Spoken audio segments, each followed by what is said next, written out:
My parents decided to host Christmas and told me my stepdaughter wasn't invited because we only want real grandkids. I married my husband 3 years ago. He has a daughter, Lily, who is 11 and has lived with us full time since her mom moved out of state.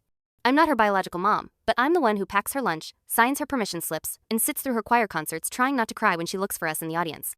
In our house, she's just one of the kids, because she is the kid.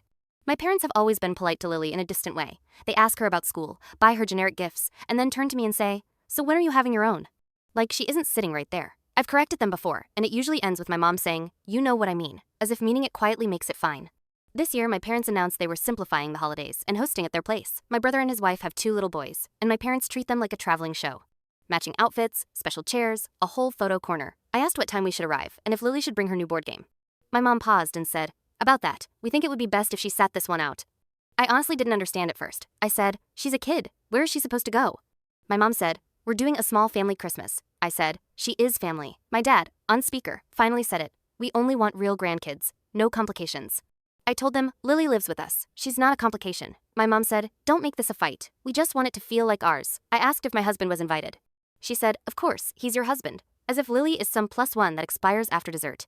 I hung up and stared at my phone for a long time, because part of me wanted to bargain. Maybe we could drop by after dinner.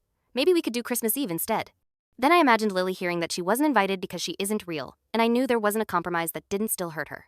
My brother called me after Mom complained. He said, "You know how they are, just bring Lily later." I asked him if he'd tell his sons they were only invited for the first half of Christmas. He went silent, then said, "That's different, because it always is when it's not his kid." That night I told my husband. He got quiet and said, "We're not going." Lily overheard from the hallway and asked if she did something wrong.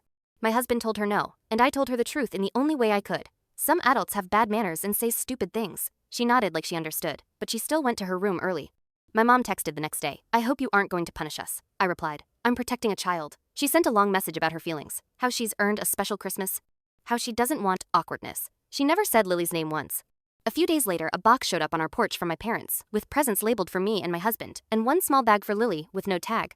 Just extra. I drove it back to their house unopened and left it on the front step. I didn't ring the bell. So we made our own plan. We invited my husband's sister, Lily's best friend from school, and my neighbor who's alone this year. We did waffles for dinner and let Lily pick the movie. She wore pajamas that didn't match anyone's, and she laughed so hard she snorted, which is her signature. It was a good night. The consequence is that my parents now have a version of the story where I chose strangers over family. Let them. I'm not explaining Lily's humanity to people who need the concept defined. If they ever want access to our home again, they can start by using the same word we do. Kid.